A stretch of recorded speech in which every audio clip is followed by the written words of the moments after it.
Friends, welcome back to Smiksha Learning Space. In this video, we will discuss the most important topic for competitive exams, time and work, SMAI or कार्य. Before going to question, let me discuss some basic facts related to time and works. Suppose we have two person A and B. हमारे पास दो person है A और B.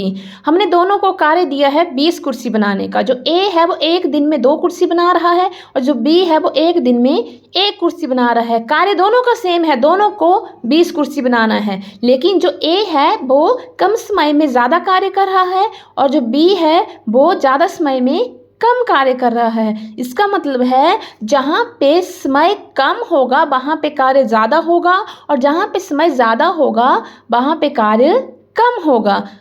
इसका मतलब है जो समय और कार्य हैं एक दूसरे के उल्टे हैं, अपोजिट हैं. Time and work are inversely proportional to each other.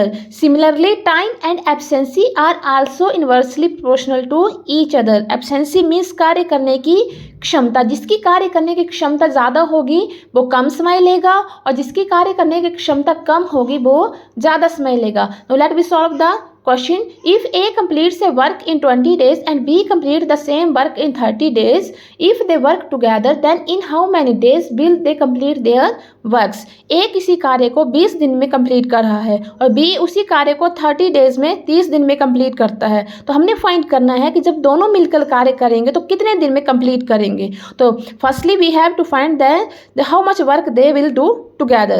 Let me solve it. For A, we denote the time by T1. T1 is equal to कितना दिया क्वेश्चन में 20 days. तो W1 कितना आ जाएगा 1/20 because we know that time and work are inversely proportional to each other. Now for B, T2 कितना आ गया 30 days. W2 कितना आ जाएगा 1/30. So now we find total works W1 plus W2 which is equal to 1/20 plus 1/30. Now when we solve the fractions, firstly we have to find the LCM of 20 and 30.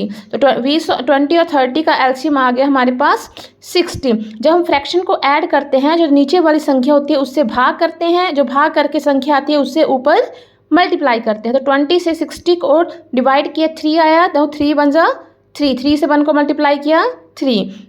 No hair 30 से 60 को divide किया 2 आया. ऊपर 2 से 1 को multiply किया 2 आ गया. Okay. No 3 + 2 which is equal to 5/60. By solving we have 1/12. It means total work कितना आ गया 1/12. तो टोटल टाइम कितना आ जाएगा T is equal to 1/W which is equal to 12 days. Okay.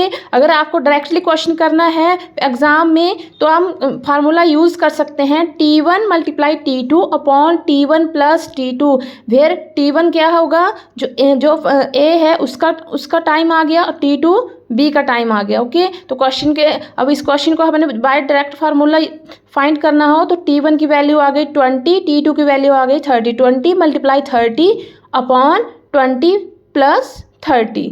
20 × 30 which is equal to 600 divided by 50. Solve करके हमारे पास direct answer कितना आ जाएगा 12 डेज. Thank you.